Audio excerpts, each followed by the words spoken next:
short statement, and then we'll take some questions. Good afternoon, everyone. First of all, I'd like to take a moment to thank the panelists for their work and for their balanced report. And thank you for joining us here today.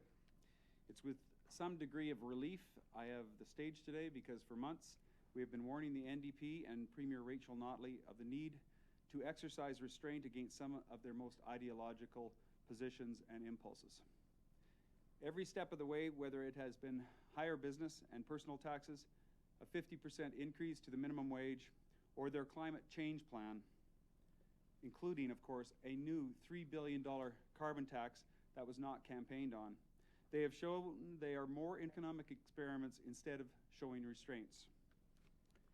I am thankful the royalty rates will remain for the most part stable after today. The panel got that part right, and it was a relief. But there was damage done to the economy as a result of the NDP calling this royalty review in the first place.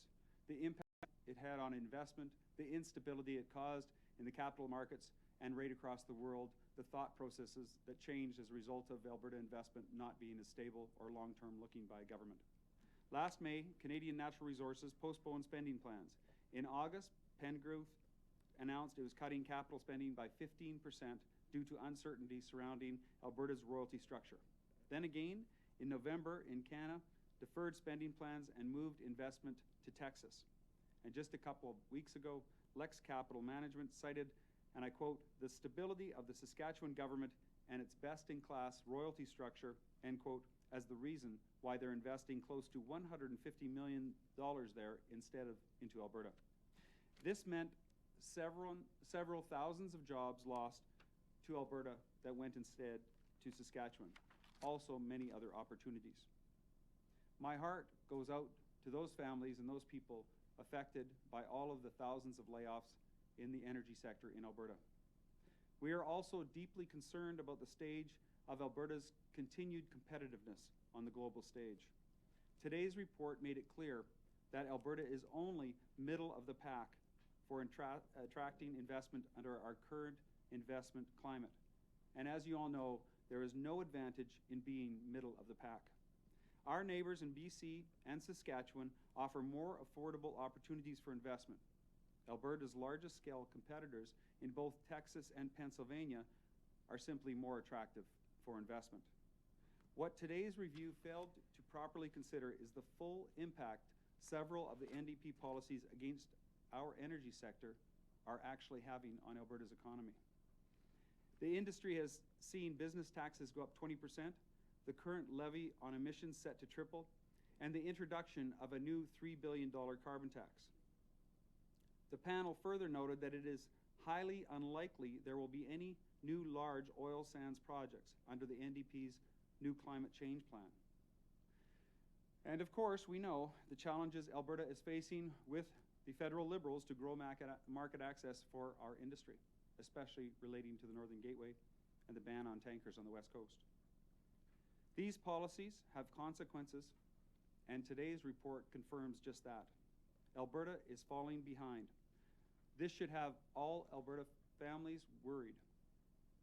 Finally, we are hoping today that the Premier would indicate the end to drama surrounding royalty reviews in the future. Something she had a chance to do and something that she failed to close the door on today. It is something we will be asking for clarification on in the weeks and months ahead. There is certainly a lot to digest in today's report. I want to emphasize both myself, along with our shadow ministers of the Wildrose, will be working diligently to receive feedback from industry and the Albertans whose livelihoods are directly impacted by the energy sector. Thank you very much, and I'm happy to take your questions. Brian, the reports stated that it looks like we're getting a fair share of the royalties. Is that a surprise to you? No, it indicates that we were right all along. The PC government took Wildrose's position earlier on and changed the royalty rates, and then again, of course, took our advice on that and implemented those rates, and we think it's a fair system right now, and obviously this panel has come back with the same advice. What happened, do you think? We heard from the Premier, when the NDP was in opposition, they were talking about raising the rates during election campaign, not the cost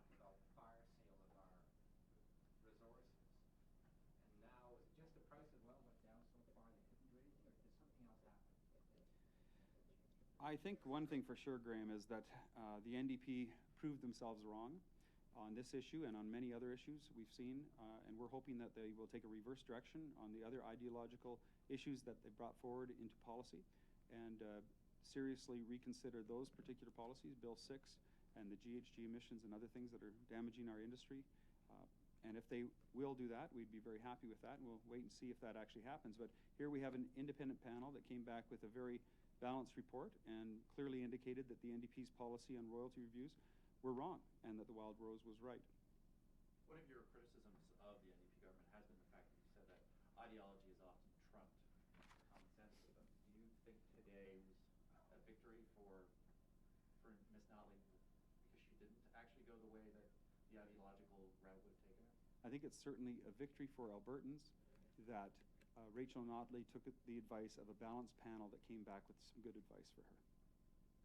You've used the word drama a couple of times to describe this. Can you explain why you're choosing to use the word drama? Certainly. As many of you know, I'm a business person. I'm an investor. I see that the most important thing for businesses in investing in Alberta and the business climate is for stability and long-term objectivity on growth. We have businesses that are investing $5 to $15 billion. They expect to have some payback over a 50-year period. That means stability over the 50-year period, so they can confirm to their shareholders and others that there is going to be growth and a return on investment for those shareholders, many of which are Canadians and Albertans. One issue. Stability is the most important thing for a market, and what this did from the start to the finish is add a tremendous amount of instability. We were at one time 30% of the TSX in the energy sector here in the oil sands and the oil and gas industry in Alberta. I would suggest we are much less than that right now, and much of that I would also suggest is not caused just by the low oil prices. I believe it's as a result of the instability that this government continues to send into the capital markets right across the world about investing in Alberta. It's shameful and it must stop. She should stand up for Alberta and Alberta's energy sector and make sure that she fights for pipeline access in every direction. That's what our premier should do. One issue they're talking about moving forward, their value added. What do you make of that report talks about? Well, the first thing is, Graham, whenever the NDP start talking about managing value-added resources for the people of Alberta, I get nervous.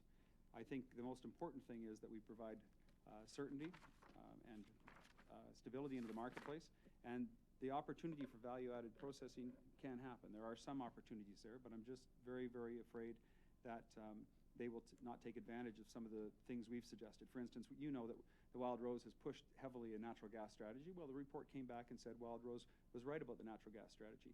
We're hoping they set aside ideological positions that they've had before, and they adopt Wildrose's strategy on natural gas and look at those ways to reduce actual GHG emissions that are practical, common sense, and we can do so without damaging the economy as they're intending to do and as they've signaled, especially relating to our energy rates that are coming up for every single Albertan, and the carbon tax, of course, the up past $900 per year for every family in Alberta. These things are going to clearly hurt the Alberta situation and the Alberta advantage for certain. If you want to see, just to follow up on that, would you want to see the government provide incentives for value added? And make sure they rely on experts that are actually have credibility in the industry and a background in successes in those industries, and to rely forward on a transparent, fully accountable way to show Albertans what the plan will be going forward, and to make sure that we have those people that are credible, that are behind those positions. We saw that it worked today in this report. We saw a balanced report by some experts and Albertans that relied on the people that we should rely on, and that's not politicians for opinions or political pandering. It's for the experts that will get the best return on investment for Albertans.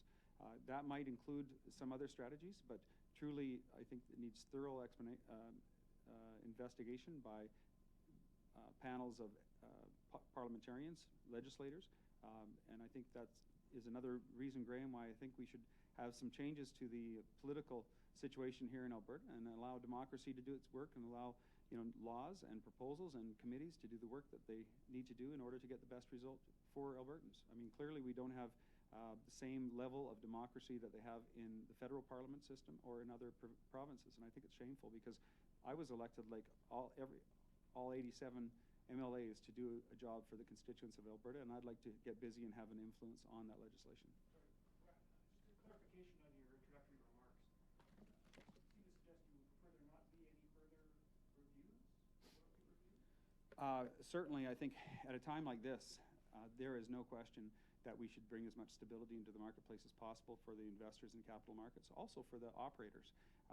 And I think a royalty review is one of those things that it sent shock tremors all through the industry and all through the capital markets. And simply to do that is not advantageous. We've seen now this particular government took a previous government's analysis and opinion and said it was a good report and that the royalty review was in essence not necessary. I think that in this investment climate and anything close to $30 or $50 a barrel, I certainly don't think it's necessary. But going through in the future, I'm not somebody that believes that we should be particularly ideological about situations such as royalty reviews, but I certainly think the proper thing to do would be to look at it first before you shoot. So, the old thought of shoot first and aim later is not a very good idea. I think aiming and shooting would be the best idea for any government. Just to clarify, you still believe we do need future royalty reviews, given all sides agree? Certainly, but we've actually had 4 royalty reviews in the last 20 years. So not for another 10 years? No. Listen, we've had 4 royalty reviews over the last 20 years. I think even less than that, but over the last 20 years. Those royalty reviews have all sent tremors into the investment climate. When you're dealing with a company that's investing 15 or 20 or even more $billion in one particular jurisdiction, you want to make sure that they have an expectation over a long period of time that they're going to have a state. And having 4 reviews, energy reviews, over 20 years, especially when the last 2 came out with the same conclusions, to me just does not make sense. I think we need to have stability, and if I was elected premier and had that privilege, I can assure you that I would bring stability to the capital markets and stability to our industry. So you One more think question. it's a waste of time and money then? Totally a waste of time, and even worse than that, it was bad for time, because what it did was it did something that was not necessary. During low oil prices, we did not need to do this. It actually, I believe, punished more Albertans by job losses. I truly believe that. And we can see it clearly because we've, as I mentioned, we saw particular businesses that are not investing in Alberta. They're investing in Saskatchewan just because of the royalty rates. That says it all. The political climate has to be better in order for companies to bring in capital. You tweeted that you feel for the families who lost jobs during the drama from this royalty review. Are you able to quantify that at all? Do you know what we're talking in terms of job losses because of the royalty review? I can't, I'm not the expert on that. I rely on experts for the advice that I get. I will tell you that we've seen over 100,000 jobs lost or 100,000 Albertans unemployed last year. We know for sure since the NDP came in, around 60,000, 70,000 jobs were lost. I know of hundreds of people that have lost their jobs in Alberta, not just Fort McMurray, but in Calgary. And, it's very concerning to me that I would find out that some people actually don't know people that have lost their jobs. There's some communities that are absolutely devastated with job losses, and my heart truly goes out to them. I saw in the 80s how families were destroyed and how, great dreams were simply cast aside as a result of a national energy program by a previous Liberal government. And I do not want to see bad policies here in Alberta that will simply destroy our economy. We need to build pipeline capacity. We need to work with other jurisdictions, but we need to work together as one Canada to make sure that we have the best quality of life in the world, because that's what it's all about. And that's what government is here to do, to support industry, to make sure they support jobs and a better quality of life. It's really what we're here for. Thank you. Thanks for your time.